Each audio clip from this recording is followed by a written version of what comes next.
Halos hindi na makilala ang isang beauty queen sa Leyte matapos matagpuan ang kanyang bangkay na palutang-lutang sa karagatan. Yan ang ulat ni Isaiah Meropuentes. Balot ng duct tape ang muka at bloated na ang bangkay ng isang beauty queen sa Leyte nang nakitang palutang-lutang sa dagat sa Tacloban City.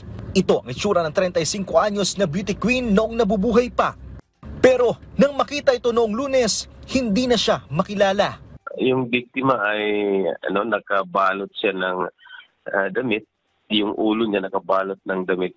Tapos same time siya binalutan ng tape.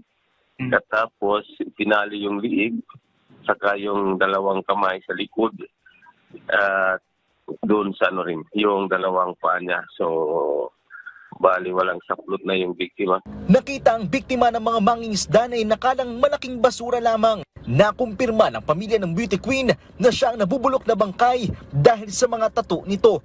Dinukot ang beauty queen noong July 31 sa isang highway sa Ormoc City. Actually, na may yun na yung reported doon sa Ormoc City na sa labas ng ng highway sa Ormoc City may naturang siguro mayroong establishmento, isang remittance center doon sa Ormoc. Inaalam pa ng PNP ang motibo sa krimen.